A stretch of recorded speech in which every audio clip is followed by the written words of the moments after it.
আসসালামু আলাইকুম। সংবাদে আপনাদের সবাইকে স্বাগত জানাচ্ছি। আমি ফিরোজ তোহা। শুরুতেই আরবে কেবলস সংবাদ শিরোনাম জানিয়ে দেব এই মুহূর্তে হাতে পাওয়া সর্বশেষ গুরুত্বপূর্ণ আপডেট বাংলা সংবাদ। শুরুতেই থাকছে ভয়াবহ দুঃসংবাদ। রাজধানীর গুলশানের বাড়িধারায় কূটনৈতিক এলাকায় ফিলিস্তিনি দূতাবাসের সামনে এক পুলিশের গুলিতে আরেক পুলিশ কনস্টেবল নিহত হয়েছেন। গুলিবিদ্ধ হয়েছেন জাপান দূতাবাসের এক গাড়ি চালকও। এ ঘটনায় কাউসার নামের এক পুলিশ কনস্টেবলকে আটক করা হয়েছে। এবারে জানাবো, নাগরিক ঐক্যের আহ্বায়ক মাহমুদুর রহমান মান্না বলেছেন, খুব অল্প সময়ের মধ্যেই সরকারের বিদায় ঘণ্টা বাজবে। এ সরকারের হাতে কোনো টাকা পয়সা নেই, এ সরকার বেশি দিন চলতে পারবে না। জানাবো, কুষ্টিয়ায় পুলিশ বিএনপির সংঘর্ষ, আহত 12। কুষ্টিয়ায় বিএনপি নেতাকর্মীদের সঙ্গে পুলিশের ভয়াবহ সংঘর্ষের ঘটনা ঘটেছে। এতে অন্তত 12 জন আহত হয়েছে বলে জানা গেছে। শনিবার বিকাল 4টার দিকে সদর উপজেলার বটতল ইউনিয়নের কপুরহাট সর্দারপাড়া এলাকায় ঘটনা ঘটে। জানিয়ে দেব, ঐক্যবদ্ধভাবে এ সরকারের বিরুদ্ধে লড়াই করতে হবে বলে মন্তব্য করেছেন বাংলাদেশ জাতীয়তাবাদী যুবদল সভাপতি সুলতান সালাউদ্দিন টুকু। এদিকে পাবনায় আওয়ামী লীগ নেতাকে গুলি করে হত্যা। পাবনায় জহুরুল ইসলাম বাবু ওরফে ডাকবাবু 45 নামের এক আওয়ামী লীগ নেতাকে গুলি করে হত্যা করেছে দুর্বৃত্তরা। এবং সর্বশেষ জানাবো আন্তর্জাতিক সংবাদ। ইসরায়েলের বিরুদ্ধে প্রতিরোধ চালিয়ে যাওয়ার ঘোষণা হামাস প্রধানের। ইসরায়েল তাদের ইচ্ছা হামাসের উপর চাপিয়ে দিতে পারবে না এবং ফিলিস্তিনিদের নিরাপত্তা নিশ্চিত হচ্ছে না এমন কোনো চুক্তিও মানা হবে না বলে ঘোষণা দিয়েছেন হামাসের পলিট ব্যুরোর প্রধান ইসমাইল হানিয়া। এতক্ষণ শিরোনাম শুনছিলেন, এবার বিস্তারিত। প্রিয় দর্শক, আপনি যদি এই চ্যানেলে নতুন হয়ে থাকেন, ভিডিওটি দেখতে দেখতে চ্যানেলটি সাবস্ক্রাইব করে আমাদের সঙ্গেই থাকুন। আর এই ভিডিও সম্পর্কে আপনি আপনার মূল্যবান মতামতটি কমেন্ট বক্সে জানিয়ে দিন। আর হ্যাঁ প্রিয় দর্শক, জানিয়ে দিন ভিডিওটি কোথা থেকে দেখছেন। সহকর্মীকে গুলির পরে যা বলেছে পুলিশ কনস্টেবল কাউসার। রাজধানীর গুলশান বাড়িধারায় কূটনৈতিক এলাকায় ফিলিস্তিনি দূতাবাসের সামনে গুলিতে মনিরুল ইসলাম নামের এক পুলিশ কনস্টেবল নিহত হয়েছেন। গুলিবিদ্ধ হয়েছেন জাপান দূতাবাসের এক গাড়ি চালকও। এ ঘটনায় কাউসার নামের আরেক পুলিশ কনস্টেবলকে হেফাজতে নিয়েছে গুলশান থানা পুলিশ। ডিএমপির গুলশান বিভাগের উপকমিশনার সিফাত রহমান শামীম বলেন, শনিবার দিবাগত রাত 12টায় ফিলিস্তিন দূতাবাসের সামনে পুলিশ কনস্টেবল কাউসারের এলোপাথাড়ি গুলিতে কনস্টেবল মনিরুল নিহত হয়েছেন। এছাড়া জাপান দূতাবাসের একজন গাড়ি চালক গুলিবিদ্ধ হয়েছেন। তাকে ইউনাইটেড হাসপাতালে ভর্তি করা হয়েছে। নাম প্রকাশ না করার শর্তে ফিলিস্তিন দূতাবাসের এক নিরাপত্তারক্ষী বলেন, ঘটনার সময় আমরা দূতাবাসের ভেতরে ছিলাম। হঠাৎ করে রাত 11:50 দিকে 7 থেকে 8 রাউন্ড গুলি শব্দ শুনে আমরা বাইরে বেরিয়ে আসি। বাইরে আসার পর কাউসারকে দেখি ফিলিস্তিনি দূতাবাসের প্রধান ফটকের সামনে দাঁড়িয়ে আছে, আর একটু দূরেই পড়ে আছে মনিরুলের মরদেহ। তখন আমরা কাউসারকে জিজ্ঞাসা করি কি হয়েছে। তখন সে বলে, শালা নাটক করতেছে, এমনিতেই মাটিতে পড়ে রয়েছে। এ কথা বলে কাউসার দূতাবাসের বিপরীতে পাশে রোডে চলে যায়। এর মধ্যে সবাই বুঝে ওঠে যে কাউসারই মনিরুলকে গুলি করেছে। এরপরই ঘটনাস্থলে থাকা নিরাপত্তারক্ষীরা কাউসারকে আটক করে। ঘটনাস্থলে সরজমিনে গিয়ে নিহত পুলিশ সদস্যের নিথর মরদেহ পড়ে থাকতে দেখা গেছে। গুলশান বাড়িধারা ডিপ্লোম্যাটিক জোনের সামনে ঢাকা মহানগর গোয়েন্দা পুলিশের একাধিক টিম রয়েছে। তাদের সঙ্গে সোয়াট সদস্যরা মোতায়েন রয়েছে। অল্প সময়ের মধ্যেই সরকারের বিদায় ঘণ্টা বাজবে মান্না।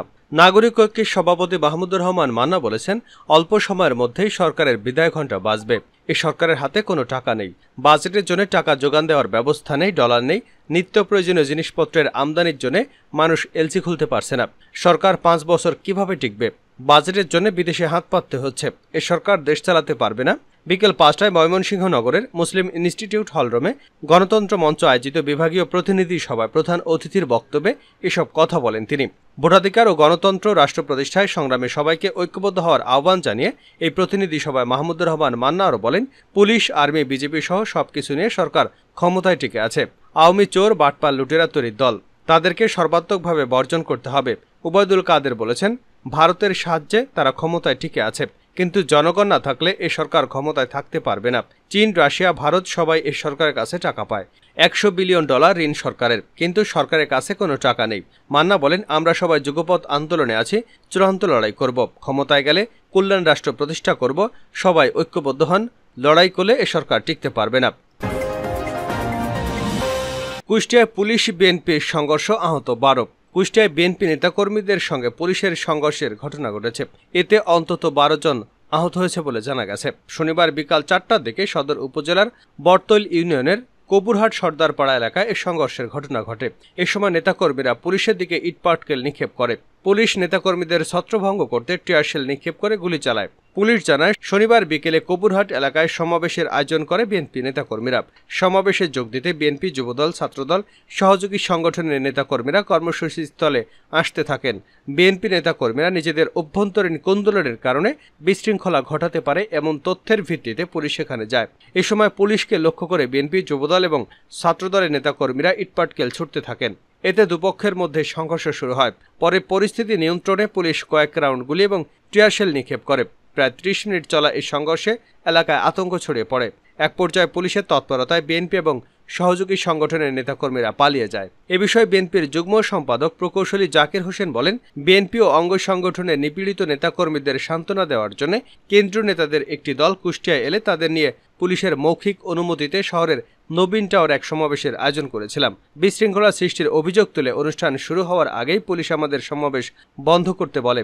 ছোট পরিসরে অন্য কোথাও করার জন্য বলা হয়। সেই মোতাবেক কপুরহাটে অবস্থিত যুবদল নেতা মজিদের বাড়িতে কেন্দ্রীয় নেতাদের নিয়ে যাওয়া হয়। সেখানেও পুলিশ গিয়ে নেতাকর্মীদের মারধর শুরু করে।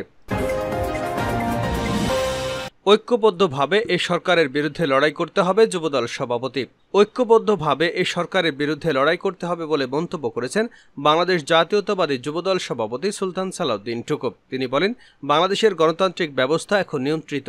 এখন প্রয়োজন সবাইকে ঐক্যবদ্ধ হয়ে আওয়ামী লীগের বিরুদ্ধে প্রতিরোধ গড়ে তোলা। চট্টগ্রাম মহানগর যুবদল আয়োজিত এক সংবর্ধনা অনুষ্ঠানে প্রধান অতিথির বক্তব্যে তিনি এসব কথা বলেন। চলমান আন্দোলন সংগ্রামে কারাবরণকারী হামলা মামলার শিকার যুবদল নেতৃবৃন্দের খোঁজখবর নেওয়া এবং সংগঠনকে সুসংগঠিত, শক্তিশালী এবং গতিশীল করার লক্ষ্যে বাংলাদেশ জাতীয়তাবাদী যুবদল কেন্দ্রীয় নির্বাহী কমিটির সাথে তৃণমূলের মত বিনিময় ধারাবাহিকতায় চট্টগ্রাম মহানগরে সংবর্ধনা অনুষ্ঠানের আয়োজন করা হয়। টুকু বলেন, বাংলাদেশের অস্তিত্ব প্রশ্নের সম্মুখীন এখন একটি শাসক গোষ্ঠী জোর করে ক্ষমতা দখল করে বসে আছে, যারা বাংলাদেশের সমস্ত প্রতিষ্ঠানগুলোকে ধ্বংস করে দিয়েছে। অবৈধ সরকার বিচার ব্যবস্থাকে ধ্বংস করেছে। দেশের আইনের শাসন নেই, প্রশাসন এখন ব্যবসায়িক প্রতিষ্ঠান। এটি জনগণের নিরাপত্তার জন্য নয়। খুনি, দুর্নীতিবাজ, লুটেরাদের রক্ষা করাই যেন প্রশাসনের কাজ। বিচারপতিরা স্বাধীন নয়। সরকারের বিরুদ্ধে রায় দিলে দেশ ত্যাগ করতে হয়। বেনজির আজিজদের দুর্নীতির দায় আপনারা কখনো এড়াতে পারবেন না। এ দায় এড়াতে পারবে না সরকার। বেনজির আজিজদের দায় এ সরকারকে নিতে হবে, বলেন সুলতান সালাউদ্দিন টুকু। পাবনায় আওয়ামী লীগ নেতাকে গুলি করে হত্যা। পাবনায় জহিরুল বাবু ওরফে ডাকবাবু নামের এক আওয়ামী লীগ নেতাকে গুলি করে হত্যা করেছে দুর্বৃত্তরা। শনিবার রাত 10টার দিকে সদর উপজেলার ভাড়ারা ইউনিয়নের নলদাহ নতুনপাড়া এলাকায় ঘটনা ঘটে। নিহত বাবু সদর উপজেলার গয়েশপুর ইউনিয়নের দক্ষিণ মনোহরপুর এলাকার আজহার শেখের ছেলে এবং 9 নম্বর ওয়ার্ড আওয়ামী লীগের সাবেক সভাপতি। পুলিশ ও স্থানীয়দের সূত্রে জানা গেছে, নলদাহ নতুনপাড়ায় জামাল শেখের দোকানে চা খাচ্ছিলেন। এমন সময় কয়েকজন দুর্বৃত্ত এসে তাকে এলোপাথাড়ি গুলি করে। এতে গুলিবিদ্ধ হয়ে তিনি মাটিতে লুটিয়ে পড়েন। স্থানীয়রা তাকে উদ্ধার করে পাবনা জেনারেল হাসপাতালে নিয়ে গেলে কর্তব্যরত চিকিৎসক তাকে মৃত ঘোষণা করেন। বিষয়টি নিশ্চিত করে পাবনা সদর থানার ভারপ্রাপ্ত কর্মকর্তা রওশন আলী বলেন, গুলি করে আওয়ামী লীগ নেতাকে হত্যা করা হয়েছে। ঘটনাস্থলে পুলিশ পাঠানো হয়েছে। মরদেহ পাবনা জেনারেল হাসপাতালে রয়েছে। পাবনার অতিরিক্ত পুলিশ সুপার মাসুদ আলম জানান, হত্যার প্রকৃত কারণ এখনই বলা যাচ্ছে না। পুলিশের একাধিক টিম কাজ করছে। শিগগিরই প্রকৃত রহস্য উদ্ঘাটন করা যাবে। ইসরায়েলের বিরুদ্ধে প্রতিরোধ চালিয়ে যাওয়ার ঘোষণা হামাস প্রধানের। ইসরায়েল তাদের ইচ্ছা হামাসের উপর চাপিয়ে দিতে পারবে না এবং ফিলিস্তিনের নিরাপত্তা নিশ্চিত হয় না এমন কোনো চুক্তিও মানা হবে না বলে ঘোষণা দিয়েছে হামাসের পলিট ব্যুরোর প্রধান ইসমাইল হানিয়া। শনিবার গাজার মধ্যাঞ্চলে নুসেরাত শরণার্থী ক্যাম্পে গণহত্যা চালায় দখলদার ইসরায়েল। তাদের হামলায় সেখানে একদিনে 210 জনের মৃত্যু হয়েছে। মূলত 4 জিম্মিকে ছাড়িয়ে নিতে নুসেরাতে তারা ব্যাপক হামলা চালায়। এমন বর্বরচিত হামলার পরে দখলদার ইসরায়েলের বিরুদ্ধে প্রতিরোধ চালিয়ে যাওয়ার ঘোষণা দেন ইসমাইল হানিয়া। এ ব্যাপারে এক বিবৃতিতে তিনি বলেছেন, আমাদের সাধারণ মানুষ আত্মসমর্পণ করবে না এবং এই অপরাধী শত্রুদের বিরুদ্ধে আমাদের প্রতিরোধ অব্যাহত থাকবে। যদি ইসরায়েলি দখলদাররা মনে করে তাদের ইচ্ছা আমাদের উপর জোরপূর্বক চাপিয়ে দিতে পারবে, তাহলে তারা বিভ্রান্তিতে আছে। দখলদার ইসরায়েল ব্যাপক হামলা চালিয়ে 4 জিম্মিকে ছাড়িয়ে নিতে পারলেও এটিকে ইসরায়েলের জন্য একটি পরাজয় হিসেবে অভিহিত করেছেন হামাসের জ্যেষ্ঠ নেতা সামি আবু জৌহরি। তিনি বলেন, 9 মাসের যুদ্ধের পর 4 জিম্মিকে ফিরে পাওয়া একটি পরাজয়, এটি কোনো অর্জন নয়।